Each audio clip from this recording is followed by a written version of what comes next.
Les Républicains ont tenu ce week-end leur Conseil national, beaucoup de petites phrases, de prises de position, et puis des déclarations aussi. Jean-Pierre Raffarin qui dit que lui, il en pince plutôt pour Juppé, et puis Jean-François Copé hier soir, pendant que le président des Républicains parlait sur TF1, Jean-François Copé a déclaré sa candidature pour la primaire sur France 2. C'est avec Éric Woerth, député des Républicains de l'Oise, qu'on parle ce matin.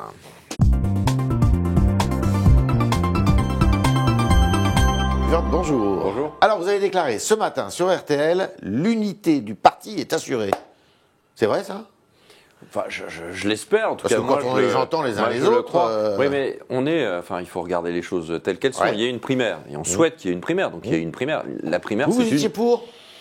Je vois pas comment on peut faire autrement. Ouais. À partir du moment où il y a beaucoup de gens qui veulent se présenter, il faut bien à un moment donné départager, il faut le faire par l'élection. Donc il y a une primaire. Une primaire, c'est une compétition, c'est donc une division. Pour que la primaire se passe bien, s'il y a une mauvaise division, c'est la division avant l'union. Oui, c'est la division avant la grande union. Ouais. Pour que la grande union ait lieu, il faut quand même qu'il y ait un socle commun. Et le socle commun, c'est le parti. Aujourd'hui, après, on s'adressera à tous les électeurs de droite et du centre, mais aujourd'hui, c'est d'abord le parti. Le parti, c'est notre socle, c'est notre famille commune. Et ça, il faut le respecter. Et l'union dans le parti, elle est absolument nécessaire. C'est pour ça qu'il faut un projet, notamment. On ne peut pas dire, comme on entendait de temps en temps, et qu'on entend encore aujourd'hui, là, vous avez un boulevard avec une gauche qui est très affaiblie, un président de la République qui est au plus bas dans les sondages. La droite, c'est quand même la droite française, c'est quand même la plus bête du monde, non, un peu là. Pas nécessairement, d'abord parce que peut-être qu'elle va gagner 2017 sur ses propres idées, ses convictions. Donc il y a un parcours avant qui est un parcours un peu initiatique. C'est nouveau. Dans lesquels c'est nouveau. On n'est pas en 2007, on n'est pas en 2012. Les choses ont changé, beaucoup changé. Et donc à partir de mais ça a changé à gauche, ça a changé partout, ça a changé dans la vie des gens. C'est la vie de la société qui a changé. Et donc il faut que le parti. Je sais bien que les partis sont pas très populaire. Mais ce qui compte, c'est la réalité. Notre famille politique est d'abord la famille de la droite et la famille de l'alternance. Cette famille de l'alternance, elle doit montrer ce qui la réunit avant, après, ou avant de montrer ce qui la divise. Et ça, ce sera l'exercice de la primaire. Lorsque vous interrogerez les uns et les autres. Personne, finalement, ne s'impose dans votre camp. Le principe de la primaire, c'est que personne ne s'impose, sinon il n'y a pas de primaire. Vous l'aviez dit d'ailleurs. Oui, si quelqu'un s'impose, il n'y a pas de primaire. Vous l'aviez dit avant Noël. Vous avez dit il manque un chef. Ça avait été mal interprété. Non, j'avais dit il manque un chef parce que le chef, c'est celui qui est issu de la primaire. Il y a un chef, évidemment, de la formation politique. C'est Nicolas Sarkozy. Nicolas Sarkozy, c'est le chef des Républicains. La candidature de Jean-François Copé, hier soir, c'est une mauvaise chose pour Sarkozy ? Non, chacun est libre à partir d'un moment primaire, il y a des conditions pour s'y présenter. Chacun est libre de s'y présenter s'il a envie de dire quelque chose ou s'il considère qu'il représente quelque chose. Vous avez regardé qui hier soir, vous? J'ai regardé les deux. Les deux, quand vous le faites. Non, c'est pas la même heure, exactement. Donc j'ai regardé d'abord Nicolas Sarkozy, évidemment, qui a fait une prestation, je pense, remarquable. Et puis de l'autre, j'ai regardé Jean-François Copé. Remarquable aussi. Il a été candidat. Et d'autres sont candidats, et c'est fait pour ça. Il y a une chose que vous avez notée, évidemment. Il n'est pas mis en examen, donc c'est pour ça qu'il est candidat. Sous-entendu, Nicolas Sarkozy pourrait être mis en examen ?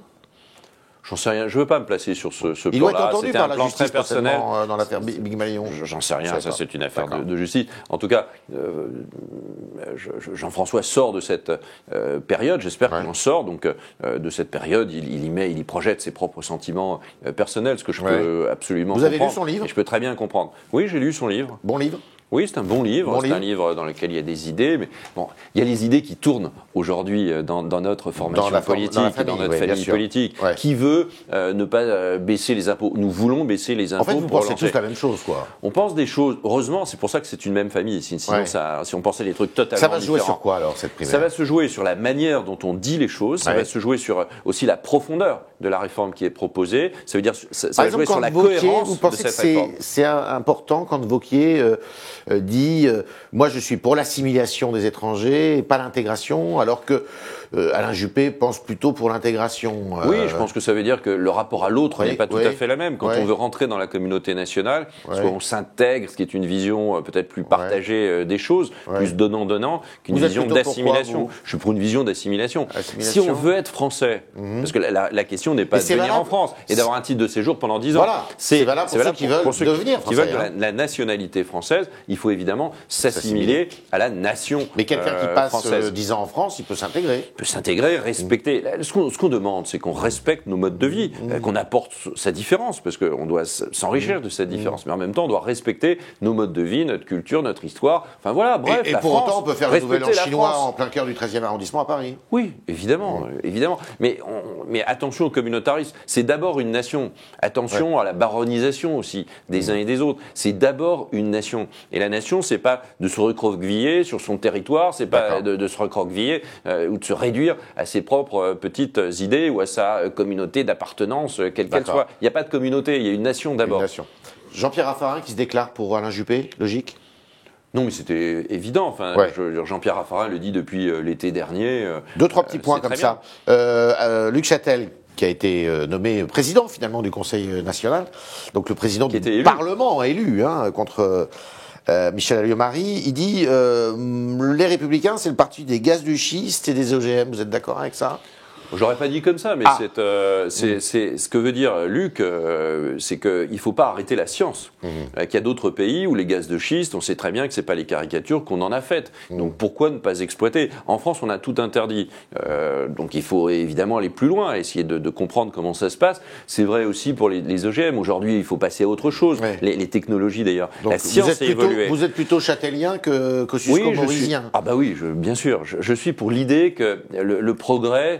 Le progrès scientifique est entraînant, qu'il y a toujours un risque et que le principe de précaution, c'est avant le risque. Qu'est-ce qu'elle va faire là-dedans, Nathalie Kosciusko-Morizet, si elle se manifeste alors? Si elle manifeste sa candidature. Moi, je suis à l'origine d'une proposition de loi transformant le principe de précaution en un principe d'innovation responsable. Et ce principe de précaution, c'est un symbole, comme toujours, mais en même temps, ça empêche la nation. Qui est repris par Nicolas Sarkozy. Oui, le pays, il doit retrouver l'envie de rechercher, l'envie d'innover. Et voilà, le principe de précaution, il ne correspond pas à ça du tout. C'est un principe d'immobilisme. Un point qui vous est cher. On a eu le sentiment, et notamment en lisant le livre de Nicolas Sarkozy, qui prenait quelques libertés quand même avec le pacte de stabilité qui veut qu'un pays n'ait pas plus de 3%, que son déficit ne soit pas supérieur à 3% de son PIB.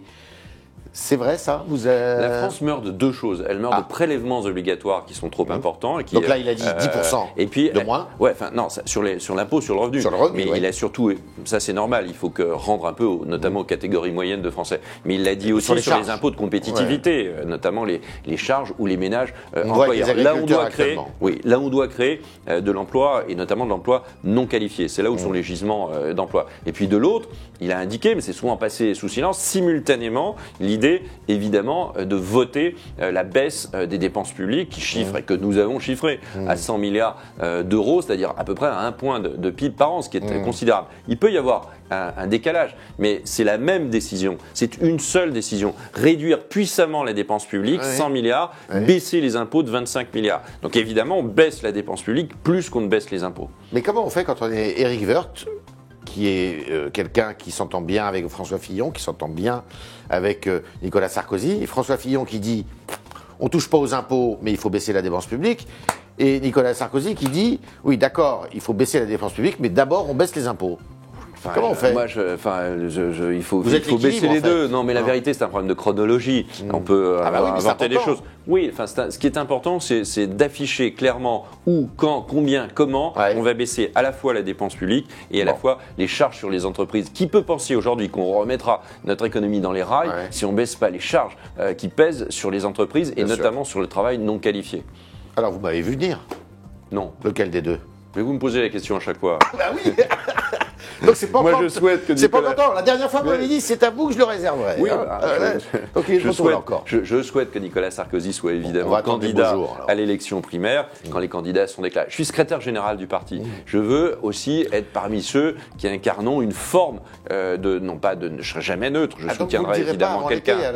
Mais on le dira avant l'été, lui. On verra. Mais écoutez, mais je travaille avec. Va déposer sa candidature. Écoutez ce que je dis. Je travaille avec Nicolas Sarkozy. Je souhaite qu'il soit candidat et en même temps, j'ai franchement vraiment pas d'adversaire dans ma famille politique, mais vraiment pas. Et je trouve qu'une primaire, c'est pas un combat de rue. Si une primaire est un combat de rue, alors à ce moment-là, il faut qu'on fasse autre chose. Les Français ne nous le pardonneront pas et ils auront bien raison. Un point important, qui n'est pas un point de détail, le choix des candidats pour les circonscriptions législatives. Ça va être un point de friction parmi tous les candidats à la primaire. Avant ou après cette primaire? Écoutez, je comprends que ce soit un sujet de débat. Éric Moi, Woerth ce que qui je parle, crois, hein. moi, je pense qu'il faut le faire avant, parce que je pense que la Comme primaire, Sarkozy, en fait. parce que la primaire, elle vient tard. La vérité, c'est que moi, j'étais plutôt pour une primaire avant. Bon, la primaire, elle vient tard. On sera quasiment à Noël quand on aura un candidat, ou presque. Il faudra panser les plaies, fusionner les équipes aussi. Sinon, il n'y a pas de primaire. C'est pas possible. Fusionner les équipes autour du candidat qui sera issu de la primaire. On n'aura plus le temps vraiment de faire ces investitures. Et il faut le faire bien. Il faut équilibrer les départements. Il faut qu'il y ait plus de femmes candidates. Voilà. Et ça, il faut prendre le temps de le faire. Et comme la commission d'investiture, elle est composée de tous les candidats à l'élection primaire, alors on peut se mettre d'accord sur qui sera candidat et qui nous représentera à l'élection législative. Vous pensez que vous allez avoir gain de cause? Et je pense, j'en sais rien, il faut que ce soit Ça a d'accord l'air avec mal les parti, candidats. quand même, hein.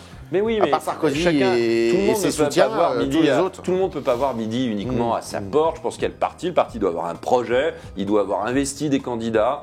Voilà, son socle doit être puissant En fait, pour que la primaire soit une réussite. Il y avait une rumeur qui courait parmi les soutiens de Nicolas Sarkozy, comme quoi il fallait qu'il quitte la tête du parti, parce que c'était dérangeant finalement pour concourir. Moi, je partage pas cette opinion. Vous êtes plutôt pour- Nous avons 250 000 militants. Il faut que tout ça soit mis en ordre. Sarkozy a fait un travail considérable depuis maintenant plus d'un an. Ça a été un travail souvent difficile. C'est un avantage, quand même, qui lui a d'être patron du coûté. parti, non? Enfin, pour l'instant, ça a plutôt été un désavantage pour lui. Il a pris des paquets de verre quand les autres ne le faisaient pas. Donc, il a pris ses responsabilités. Aujourd'hui, le parti doit être en ordre de marche. Et le parti, c'est pas un truc, je le redis, ringard. C'est 250 000 personnes. C'est des gens, c'est des convictions, c'est des militants. On peut pas humilier, on peut pas oublier le parti. On peut pas le mettre comme ça. On peut pas dire, voilà. Moi, je pense qu'avant de parler à la France, il faut aussi parler à celles et ceux qui seront vos propres militants. ambassadeurs et à ses propres militants. C'était le talk de Éric Woerth qui nous a dit, bah oui, la primaire, c'est un passage obligé et que malgré tout, ça ne nuisait pas à l'unité du parti. La preuve ce week-end avec des déclarations qui peuvent être nuancées les unes par rapport aux autres, mais néanmoins, eh bien, programmatiquement, tout le monde pense à peu près la même chose. C'est la façon de le dire, c'est ce que nous dit Éric Woerth, qui va faire la différence. Et il nous dira bientôt, quand, avant, après l'été, le candidat pour lequel, eh bien, il militera pour la primaire. Merci Éric Woerth. Merci à vous.